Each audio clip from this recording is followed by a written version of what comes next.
হুজুর, আপনার মুখে বাংলাদেশের মজলুম আলেমদের জন্য প্রতিবাদ খুব ভালো লাগে। গতকাল বাংলাদেশে এক মেহফিলে আল্লামা মামুনুল হক সাহেবের জন্য বলার কারণে এক নেতা শ্রোতাদের মারধর করে। আপনার মুখে কঠিন প্রতিবাদ আশা করি।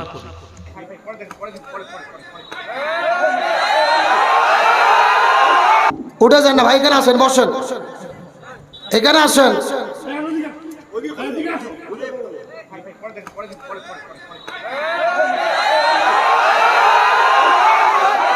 বসেন বসেন বসেন, উত্তেজিত হয় না, বসেন, যে যেখানে আছেন বসেন। আল্লামা মামুনুল হকের কথা কোরআনে থাকা লাগবে কেন? রসুলের কথা ছাড়া আলেম ওলামা গুণ নবী গুণের ওয়ারিস, আল ওলামাউ ওয়ারাসাতুল আম্বিয়া। আমার কথা শুনুন। জি উনি একজন লুচ্চা।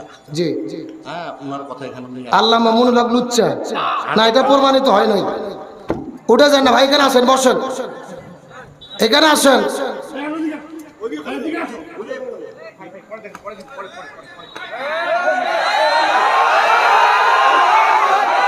বসেন বসেন বসেন, উত্তেজিত হয় না, বসেন, যে যেখানে আছেন বসেন। আসেন বড় ভাই, আপনার উপর আসেন, ভাই আপনার উপর আসেন, ভাই আপনার উপর আসেন, আপনার সম্মানিত মানুষ উপর আসেন।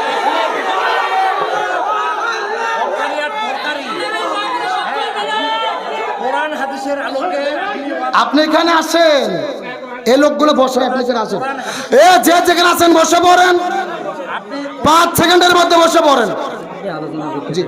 যে যেখানে আছেন বসেন, যে যেখানে আছেন বসেন, যে যেখানে আছেন বসেন। যে ভাইজান আপনি উপর আসেন, আপনি উপর আসেন, আপনি উপরে এসে বসেন।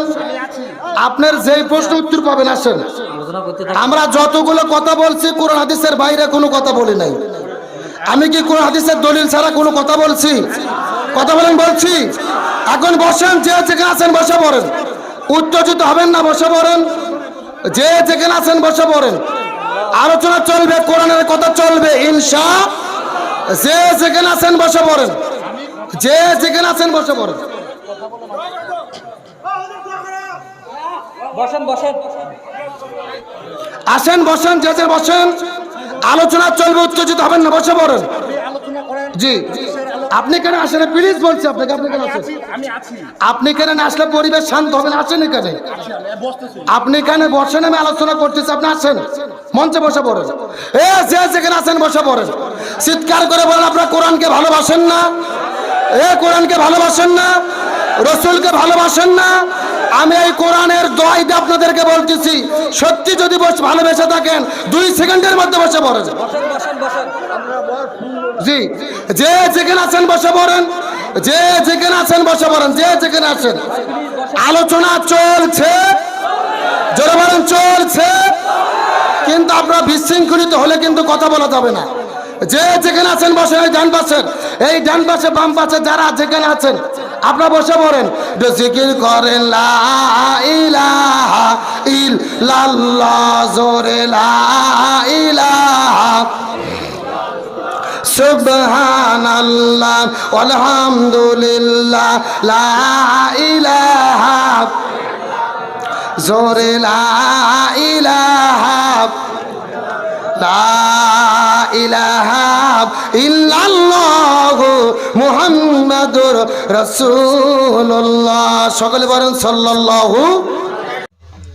দেখুন, আমি এইখানে যদি কোনো একটা আলেমের নাম নিই, আপনারা জানেন আমাদের দেশ থেকে আমাকে এক জায়গায় প্রশ্ন দিয়েছিল, ডাক্তার জাকির নায়েকের বক্তব্য শোনা যাবে কিনা।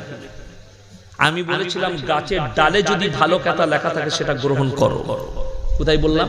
গাছের ডালে যদি একটা ভালো কথা লেখা থাকে সেটা গ্রহণ করো। আমি বললাম, আচ্ছা তিনি বলেছেন যে পুজো করবি? বলেন না। আমি তিনি বলেছেন নামাজ পড়বি না? বলেন না। আমি তিনি বলেছেন রোজা রাখবি না? না। আমি বললাম তিনি বলেছে যে কাফের হয়ে যা? তিনি বলেছেন রাসূলকে মানা যাবে না? তিনি বলেছেন আল্লাহকে মানা যাবে না? বলেন না। আমি তিনি কোরআন হাদিসের কথা বলেছেন? জি। তাহলে তার বয়ান শোনা যাবে না কেন? অবশ্যই শোনা যাবে। তো আলেমদের জন্য, প্রত্যেকটা আলেমের জন্য আমার দিলে মহব্বত আছে। যেমন বলি, আপনারা জানেন জার্জিস আনসারি বলে একজন বক্তা আছে, নাম শুনেছেন না শুনেন? উর্দু বক্তা। তিনি আমার মানুষ। তিনি 2 বছর আগে জেলে গিয়েছিলেন। আমার সঙ্গে ফোনে কথা হয়, কাছের মানুষ, একসাথে অনেক জলসা করেছি, মালদায়, দিনাজপুরে অনেক জলসা হয়েছে। এই মানুষটা যখন জেলে যায়, বিহারের কিছু মৌলবি, কিছু মাদ্রাসাওয়ালা তারা মিষ্টি বিলিয়েছিল, মিঠাই বিলি করেছিল। তারাও কিন্তু মুসলমান। কিন্তু দেখুন আল্লাহ আমাদের মধ্যে সে আখলাক দেয়নি। গুজরাটে একটা বক্তব্যের জন্য সালমান আজহারি বলে একটা মুকাররির একটা বক্তাকে গ্রেফতার করেছিল গুজরাট পুলিশ। ঠিক বললাম না ভুল বললাম? মোবাইলে দেখেছি। আমরা কিন্তু প্রতিবাদ করেছি। এ জার্জিস আনসারি নিজে প্রতিবাদ করেছে। हो सकता है कि मसला मसाइल में हम इख्तिलाफ है हमारे साथ, लेकिन वो उलमाए दीन है, वो आलिम है, और गलत तरीका से उनको गिरफ्तार किया गया। আমরা সবাই প্রতিবাদ করেছি, তিনার পক্ষে দাঁড়িয়েছি, এতে কোনো সন্দেহ। বাংলাদেশে কালকে বলছে একজন বক্তা আল্লামা মামুনুল হকের ব্যাপারে কথা বলতে গেছে যে তিনি একজন ভালো আলেম, মাজলুম, জেলে আছে। তো সেখানে একটা বক্তা শ্রোতা হয়তো বলেছে নারায়ে তাকবীর, আল্লাহু আকবার। তো যে চেয়ারম্যান বসেছিল আর কি, নেতা একজন, সে নেমে গিয়ে তাকে মেরেছে। আমি তো এর আগে বলেছি যে বাংলাদেশের স্টেজে বক্তাকে চর মারা হয়, বাংলাদেশের স্টেজে বক্তাকে অপমান করা হয়। আমাদের দেশে যদি বক্তাকে কেউ অপমান করতে চায়, তা সে যে কি রাম ধুলাই খাবে তা আল্লাহ ছাড়া কেউ জানে না। ঠিক বললাম না ভুল বললাম? এখানে যদি কোনো বক্তা ভুলবশত কিছু বলে ফেলে, সভাপতি সাহেব আলেম থাকে আমাদের দেশে, থাকে না? থাকে না? আর বাংলাদেশে সভাপতি দেখছি হারামখোর দাড়ি চাচা মাল, জীবনে নামাজ পড়ে না, সে হচ্ছে সভাপতি। তা না হলে কখনো সেই পদ্মা সেতু উদ্বোধন করছে যে লোকটা কিরাত করছে, একটা নেতা, কি বলেন, আলহামদুলিল্লাহ রাব্বিল। এরা যদি পদ্মা সেতু উদ্বোধন করে, আপনারা বলুন, আপনারা দেখেছেন বিশ্বের দরবারে 1 নম্বর 2 নম্বর হয়েছে বাংলাদেশের একটা হাফিজে কোরআন, ঠিক কিনা? তাকে দিয়ে এত সুন্দর কোরআন পড়ে, তাকে দিয়ে পড়ালেন।